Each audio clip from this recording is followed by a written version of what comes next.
민간인 사찰 사건의 증거인멸에 청와대가 직접 개입한 것으로 드러났습니다. 더구나 이 사실을 은폐하기 위해 청와대가 여러 경로를 통해 돈으로 입막음을 시도했다는 폭로도 잇따라 나오고 있습니다. 일파만파 커지고 있는 이번 사건의 전말을 제대로 뉴스데스크가 들여다봤습니다. 민간인 사찰 사건 1심 판결을 한 달여 앞둔 시점.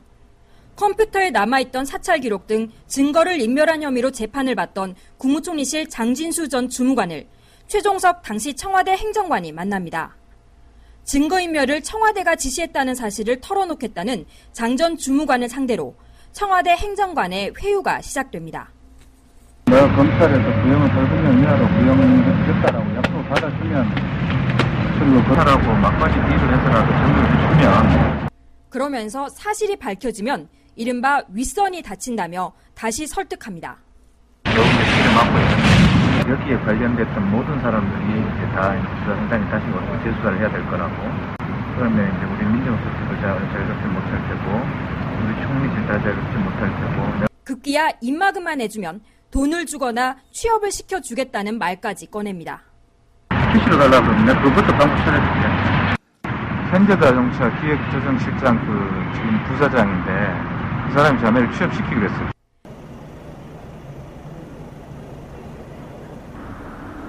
몇 달 뒤 2심 재판을 앞둔 시점. 이번엔 국무총리실 공직윤리지원관실 유춘열 국장이 장 전 주무관에게 전화를 걸어 구체적인 액수를 언급하며 다시 회유에 나섭니다.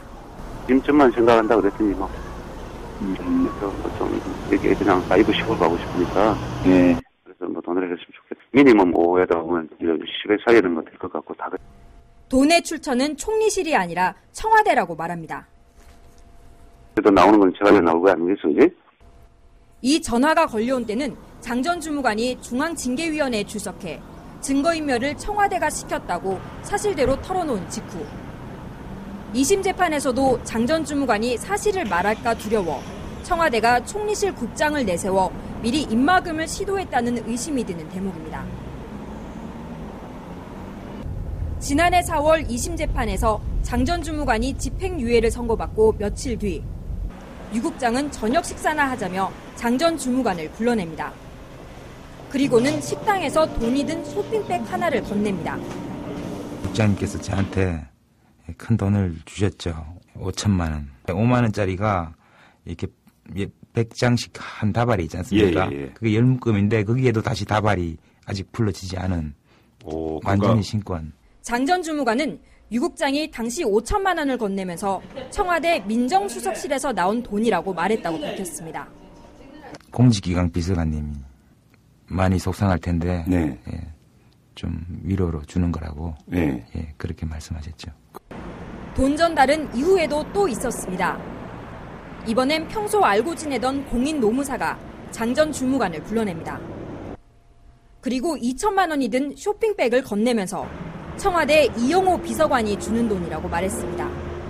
쇼핑백 안에 그 검정 비닐봉지가 안에 들어있고 그 안에 이제 돈이 있었던 거죠. 5만 원짜리 현찰? 5만 원짜리 내묶음. 이영호 비서관님 마련해 주신 건데 아무 걱정 없이 받아서 쓰라. 그렇게 말씀하셨죠. 이렇게 두 차례에 걸쳐 전달된 돈은 모두 7천만 원. 장 전 주무관이 증거인멸을 청와대가 지시했다는 사실을 재판에서 털어놓지 않은 데 따른 보상금일 거라는 추정이 가능합니다. 지금까지 나온 증언들을 종합해보면 증거인멸을 청와대가 지시했다는 사실을 은폐하기 위해 주도적으로 나선 것으로 보이는 청와대 조직은 두 곳. 먼저 민간인 사찰을 지시한 몸통으로 지목되고 있는 사회정책수석실 소속 고용노사비서관실.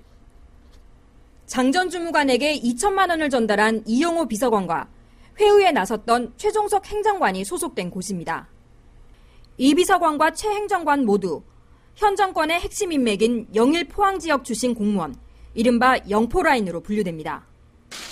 이에 대해 이영호 비서관은 증거인멸을 지시하고 2천만 원을 전달한 것은 사실이라며 자신이 이번 사건의 몸통이라고 주장했습니다.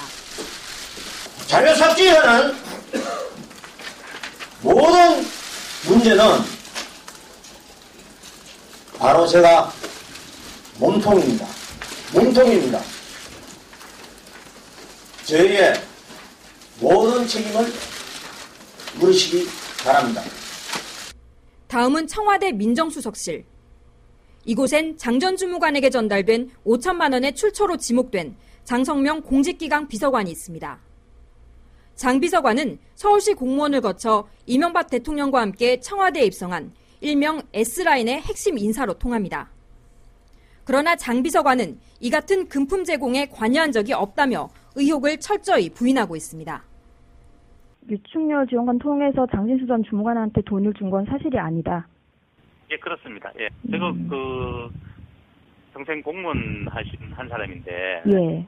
저는 뭐 그에게 그 이야기를 제가 할 수가 없죠, 기본적으로. 하지만 돈 전달 의혹 말고도 청와대 민정수석실이 검찰을 통해 피의자들의 구형량을 낮추려 시도했다는 정황과 증언은 여러 차례 폭로된 바 있습니다. 민정에서도 얘기도 그렇고 자네는 이제 자기는 최대한 벌금형 정도 그리고 중경락 정도는 일단은 뭐 집행유예 상태라도 만들어내는 게 목표인데. 대통령의 핵심 인맥으로 꼽히는 영포라인과 S라인이 모두 이번 사건에 개입됐을 거라는 의혹이 커지는 가운데 이제는 과연 청와대의 어느 선까지 개입이 됐고 최종적으로 은폐를 지시한 사람이 누구인지에 관심이 모아지고 있습니다.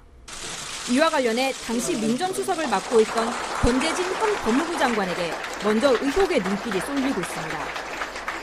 민정수석실 소속 장성면 비서관이 은폐를 위한 회유에 나섰다면 민정수석이었던 권 장관이 이를 몰랐을 리 없을 것이고 그렇다면 수석 비서관 회의 등을 거쳐 이명박 대통령에게까지도 보고됐을 가능성이 있기 때문입니다. 여기에 이 대통령의 복심으로 불리는 임태희 전 대통령 실장이 불법 사찰 혐의로 구속된 이인규 전 공직윤리지원관과 진경락 전 과장의 가족들에게 금일봉을 준 사실까지 뒤늦게 드러나면서 이번 사건의 몸통을 둘러싼 의혹은 점점 권력 핵심부를 향해 가고 있습니다. MBC 제대로 뉴스데스크 조효정입니다. 나흘 뒤면 세계 50여 개국 정상들이 참여하는 회관보 정상회의가 서울에서 열립니다. 때문에 서울 전역에는 삼엄한 경계 속에 초비상이 걸렸습니다. 하지만 정작 국가의 중요한 기밀시설에서는 어처구니 없는 일이 일어났습니다. 30대 초반의 아랍인. 이름은 압둘 길릴 모하메드입니다. 5년 전 이집트에서 한국에 들어온 압둘은 현재 불법 체류자 신분으로 법무부의 추적을 받고 있습니다. 그는 허위 초청장을 보내 아랍인들을 한국에 들여온 뒤 수수료를 챙기는 브로커로도 유명합니다. He used some Korean people. Example, some Korean people have company. Oh, I have buyer from Egypt. He want to come to buy something from your company, but he need invitation. Abdul, he will send invitation. And when that guy come to Korea, Abdul, he will take money, around $5,000. 이 때문에 추적을 피해 주로 밤에만 나타나 활동하는 것으로 알려져 있습니다. 밤에 와요? 네. 계속 밤에. Business. 11 o'clock. Going to club. 거기서 이제 사업 상대장 분들을 이제 밤에 만나서. 네, 밤에요. 지난해 12월 국군 수도방위 사령부에 아랍인 3명을 태운 차가 들어갔습니다. 이 차에는 문제의 압둘도 타고 있었습니다. 아랍인들을 인솔한 사람은 기무부대 수방사 운용장교인 양모 소령. 기밀시설이 많은 수방사는 군사기밀보호법상 외국인들은 절대로 출입할 수 없도록 돼 있지만 양소령은 버젓이 아랍인들을 수방사로 데려가 식당에서 함께 밥을 먹고 사무실에서 얘기도 나눴습니다. 그리고 이 과정에서 수방사의 내부 구조 등이 고스란히 아랍인들에게 공개됐습니다. First, when we enter, here the police gate, here small office, 50 meters like that, here have parking, and left side the restaurant, some also big place. When we enter, many working people make a new building or new something inside. And after we go left side, I think here his office. 심지어 양소령은 기밀 보안 시설에 대한 설명까지 해줬다고 합니다. Start to explain about the base, his mukhabarat base. If some war or something have some place for president there, and some bunker, something like that, underwear. 그렇다면 양소룡은 아랍인들을 왜 수방사로 데리고 갔을까? Just we talk about business, how we can make business together. They want to send something from here to Lebanon, from here to Africa. 군 제대 이후 수출 사업을 하려던 양소룡이 중동 상인들에게 자신의 위치를 과시하려 했던 게 아니냐는 설명입니다. 이거는 있어서는 안 되는 거죠. 보안을 책임지는 게 기무부대 아닙니까? 그리고 테러를 지금 기무부대 1337 신고하는 거 보면 대테러 신고, 군사기밀보호 이런 것들인데 그런 기간에 연간 장교가 데려갔다는 것 자체를. 더구나 양소룡은 다음 주 열릴 세계 해관보 정상회의 보안에도 관여하고 있습니다. 세계 각국 정상들의 경호와 보안을 담당하는 군 관련 핵심 책임자이기 때문입니다. 현재 기무사는 양소룡에 대해 수사를 시작했다고 밝혔습니다. 현재까지 조사 결과 외국인을 출입시킨 것은 사실이나 부대 내 회관과 휴게실 외에는 방문한 곳이 없는 것으로 확인되었으며 조사 종료 규정에 따라 처리할 예정입니다. 세계 해관보 정상회의까지 유치하며 틈만 나면 안보를 외쳐온 현 정부. 그러나 핵 테러와 세계 안보를 걱정하기에 앞서 군사 기밀시설 보안이라는 안보의 기본이라도 지키고 있는지 의문입니다. MBC 제대로 뉴스 유충환입니다.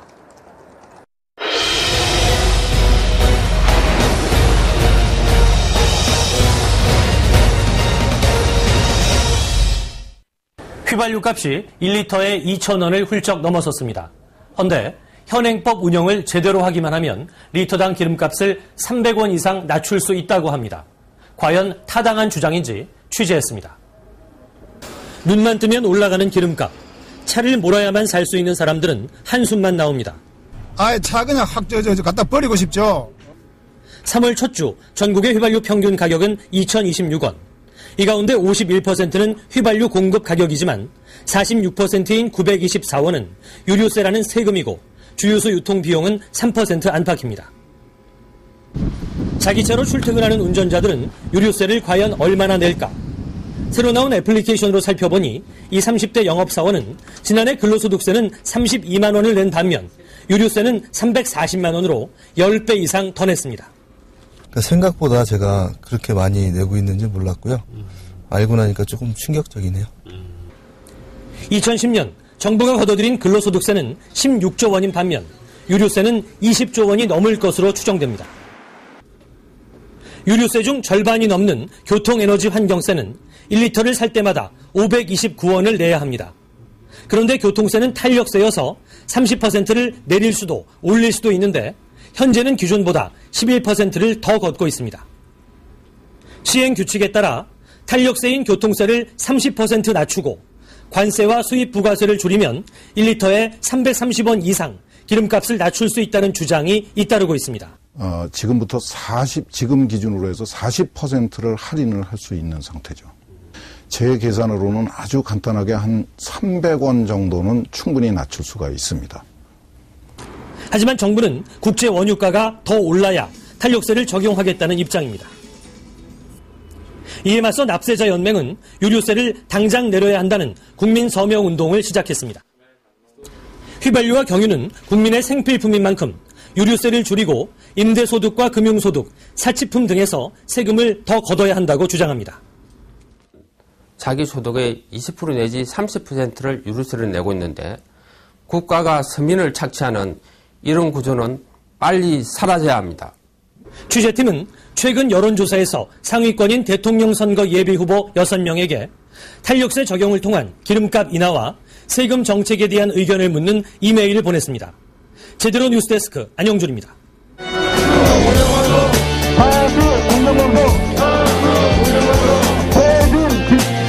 붉은 빗줄기 속에서도 여의도 광장에는 2만여 명의 시민들이 모였습니다. MBC, KBS, YTN, 방송 3사 낙하산 사장의 동반 퇴임을 축하하는 공동 파업 콘서트. 용기를 잃지 말라는 주문에서부터. 사실 저도 많이 겁났습니다. 무서웠고. 근데 순간 생각해보니까 왜 내가 겁나야 하고 무서워하는지 잘 모르겠더라고요. 그래서 때론 질책의 목소리로. 서로 기대지 않으면 살 수 없을 만큼 슬픈 시대가 돼버렸습니다. 그거보다 더 나쁜 건 침묵하는 언론이었습니다. 때론 풍자와 웃음으로. K의 인규하고 M의 재철이하고 Y의 석규가 아니 각각 혼자서 회사를 다 말아먹었다고 하는데 재용아 이 세 사람 다 스카웃해서 현대에 꽂아라. 그리고 분노의 노래로 방송사 파업을 응원했습니다. 갈라버려! 이제 떠나버려!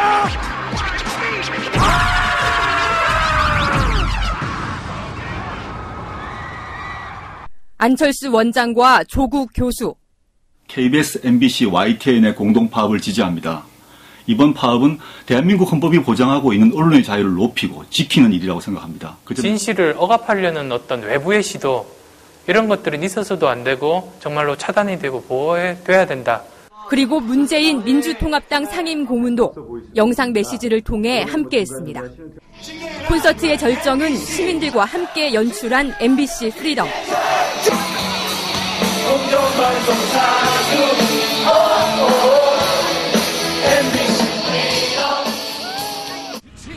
언론 자유를 되찾기 위해 MBC가 파업에 돌입한 지 벌써 53일. 그 사이 KBS, YTN, 연합뉴스가 잇따라 파업에 들어갔고 시민들은 아낌없는 응원과 지지를 보내고 있습니다. 새로운 역사 만들고 새로운 언론 시작하고 새로운 방송 시작합니다. 바로 이 자리가 이분들이 그런 새 역사를 만드는 씨앗이고 희망입니다. 이렇게 오는 힘이라도 좀 되었으면 좋겠고요. 꼭 승리하시기 바랍니다. 그만 좀 이제 좀 나가고 다시 방송 정상적으로 재개하고 공정방송 만들었으면 좋겠습니다. 네, 끝까지 응원해 드리겠습니다. 파이팅! MBC, KBS, YTN 모두 파이팅! MBC 너희들은 이길 거야! 파이팅! 파이팅! 파이팅! 한 걸음씩 묵묵하게 앞으로.